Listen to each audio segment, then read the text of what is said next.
Hey, what's up you guys? Bloody Jacob here to bring you my weekly review. Hey, what's up, you guys? Bloody Jacob here, meeting my icon, Catherine Isabel here. Come along if you dare. Take a ride to the land inside of your mind. Beyond the seas of thought, beyond the realm of want. Across the streams of hopes and dreams where things are really not. Come along if you can. Come along if you dare. Have a good one. Take a ride to the Cheers, guys. inside of your mind. But please realize you'll probably be surprised. Hey, what's up you guys? Bloody Jacob here to bring you my review of Ash vs. Evil Dead Season 1, which of course airs on the Starz network, and of course we'll be premiering Season 3 in February. I will be starting Season 2 shortly, and I will be done definitely on time to watch and review Season 3 week to week. Very, very excited about that, but we'll talk more about Season 3 once I get into my Season 2 video eventually this month. But yeah, Season 1 of Ash vs. Evil Dead, it's something I wish I would have started watching earlier, but I had just recently finished watching all the movies, so I of course wanted to watch the movies before starting the show. And I really am late on this Evil Dead bandwagon, but it's a great franchise, and I really like the movies, especially Army of Darkness. And Ash vs. Evil Dead, just off of Season 1 alone, it's what I wanted as a fan, as a late fan to the series. It really succeeds on every level. I know Army of Darkness came out in the early 90s, so you had people waiting, over 20 years, for a live-action continuation of, Ash Williams and everything like that. But with me, I finished the movies and I got to jump right into the show. So I was kind of lucky on that end. But it's a great show. I like it a lot. I love it actually. I'm wondering how it's going to hold up on a week-to-week basis though, because until next month I'm pretty much going to be binging it however I please. 2 episodes at a time or whatever. But next month I'll have to wait a week, and it's a half an hour each episode, which is pretty short. It's kind of nice just because it gives like a quicker pace, or you don't feel like it's like a huge undertaking. But at the same time, sometimes I do stop things out of like cliffhangers in the middle of action or something. So I can understand how it might be a little bit weaker, when it's split up like that. Because it is really one of the best like binge type shows someone could watch, I think. Because it does have like a really chaotic pace and feel to it that I think holds up really well in a Netflix style viewing. But I've said before, I don't like to go crazy with binge watching like some people do. Like I didn't finish the season in like a day. I watched it over the course of a week or two. That's just how I prefer to do it. I just enjoy taking my time on things and enjoying them so they last a little bit longer. Just so I can pay attention to everything about it too. But yeah, like I said, I love Season 1. I'm not sure how Season 2 is going to top it, but I'm sure it'll still be, pretty crazy as well, at the very least. And like I said, I think it's worthy to the films. I think I think any fan should really enjoy this show. I definitely do. Of course, it takes place, I believe, about 30 years after Army of Darkness. Army of Darkness, again, being my favorite of the films. I did like the remake quite a bit, too, for what it was, actually. We see Ash, he's, pretty much just been doing nothing, for the past 30 years. He has tried to destroy the Necronomicon, but that's failed, so he's just been keeping it with them locked up. He's working a series of dead-end jobs. He still carries a lot of, survivor's guilt with him. And, he's pretty much just doing whatever. He works in, retail stores, which is kind of funny because I work in a retail store too, so that was nice to see. I works with a guy named Pablo, who becomes one of our main characters of the show as well, who's also pretty entertaining.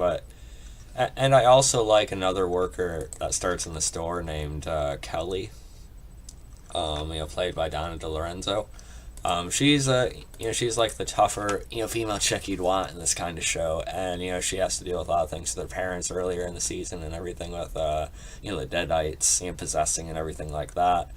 So I think both her and the actor who plays Pablo, Ray Santiago, are a lot of fun. They're pretty entertaining supporting characters for sure. And yeah, they are main characters, but Ash of course is our lead, and Bruce Campbell, he's as damn good as ever. I think possibly the best I've ever seen him as the character. He really got to embrace the role, I think, in the third film, Army of Darkness, and he really gets to continue that personality we know and love, Ash Williams for. And the show in the first season is just a lot of fun. Of course, it's ridiculous. It's over the top, kind of campy, but that's what the series is. Within the first few episodes, Kelly wants to check on her parents, so they go there, and the Deadites are basically masquerading as them trying to act normal. Ash isn't buying it right off the bat, so they have a very awkward, brief dinner before it erupts in violence. And yeah, the show is very, very violent. There's tons of blood, which is definitely pleasing for me. We get plenty of sweet Ash kills, both with the chainsaw and his boomstick. We also have Lucy Lawless in this season, as a sort of mysterious figure that we'll talk more about in a few minutes. I'm not going to go into every detail of this season, but I'm just going to touch on everything as much as I can. And then we also had Jill Marie Jones, as Amanda Fisher. And a lot of this is taking place in Michigan as well, I believe, which is nice, because I live in Michigan, and I know Bruce Campbell was born, and he studied in Michigan and everything like that. So I've always appreciated that about the Evil Dead series too, since I've gotten into it. But yeah, she plays Amanda, and she's the cop looking into all these murders. She has her partner murdered by a deadite, in the beginning of the series. She's looking into Ash Williams. She's the character that's the angle that Ash is the one doing the wrong here, which he kind of is. He's stupid, and he sets off the book again. He's not always the brightest bulb, but he's always trying to do right. He's definitely not causing any of this, and he is the main one trying to stop it at this point. So she's looking into him, and I was a little bit worried that part of the story, the Amanda perspective, was going to get a little bit boring and sort of drag it a little bit. But the pacing holds up, and they really don't spend too much time with just her anyway. It moves along fairly quickly, and really only scenes we get with just her are only a couple minutes long or so. But she was an alright actress for the role. I was really surprised. Of course, spoilers in the title, so don't blame me if you haven't watched season 1 yet. But I was surprised to see her get killed off in episode 8, Ashes to Ashes, which was a great episode, by the way. That's another thing. Yeah, the show's silly. It's over the top. You're not supposed to take it 100% seriously. But there are episodes and sort of scenarios where it gets, pretty intense, which is fun too. And that was definitely the case here. We see Ash's, severed hand, growing back into, an evil Ash, of course, whatever, bad Ash, whatever you want to call it. And it was pretty shocking to see him actually get to her and, just get into her neck and shoulder with the, the big cleaver or knife or whatever it was. Then he impales around the deer's antlers. So that was pretty devastating, and it was just when her and Ash were making a connection. It was also cool to see him go back to the cabin, of course, where the first 2 films took place. So a lot of the Deadites were taunting him, saying, because he likes her and he cares for this woman, she's going to die here too, just like Linda in the original film. And that unfortunately happened here again with Amanda. So although I didn't, she wasn't my favorite part of the story, it was still shocking to see, and it was definitely a big move to kill off who we thought was one of our main characters in the first season, when there were still even 2 episodes left.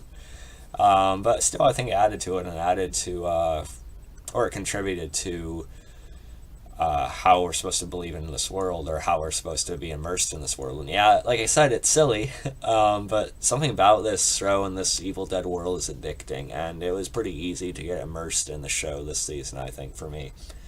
So I really liked all of that. I think Kelly really grows as a character as well. Of course, Pablo has a thing for Kelly. I kind of touch on that a little bit, especially when I forget the creature's name. Excuse me a second. Eligos, which is a demon they summon to try and get answers out of it early on. Really creepy looking thing. Decent effects and really good makeup on the show as well. The thing actually looks creepy. I gotta get a figure of it soon. I already bought an Ash and Demon Spawn figure set, which I'll probably do a review on at some point before Season 3 starts. But yeah, so the Eligos thing possesses Kelly, and he tries to lure in and kill Pablo, trying to seduce him and everything, getting high, but that doesn't really end up working. And it's still cool to see this thing. I wouldn't mind seeing it pop up again. But yeah, so like I said, Pablo is also a lot of fun. They run to like this hillbilly military group that's trying to hold up that Ash had known, but the main guy he knew from that ends up getting killed and possessed anyway. So, but yeah, there's a lot of things I could talk about in this season. But like I said, just in general, it's a lot of fun. Bruce Campbell, Campbell, excuse me. I don't know. I'm butchering his name. Shoot me in the face with a shotgun. I don't know. But yeah, he's a lot of fun. The show, it's worth it just for his performance alone, just to see him in, just see him playing Ash Williams again. It's worth it by itself. But he has a really good cast alongside him, who he builds pretty good chemistry with. And as far as the Lucy Lawless thing, she ends up being this dark one, the one who apparently wrote the Necronomicon, which is pretty cool. But she's supposedly trying to bring order to the evil that's in the world. So when Ash fights these demon spawn, these little creepy children without eyes, she ends up making him an offer to go to Jacksonville like he's always wanted, on vacation there, and sort of be left alone with, Pablo and Kelly. Pablo ends up being possessed by literally the book, the face on the book, but Ash is able to free him with the steel, potentially. Of course, you'd think Ash is the hero, so he's not going to take that deal because she's, still sort of a villain, right? But no, he does. He was going with the idea that maybe she is trying to bring some sort of order to it, but obviously it's going on for another couple seasons, so that's not going to work. But he takes it anyway, and they just end up, driving off and heading there. But obviously shit's going to get out of hand again and get him back into the fray in Season 2.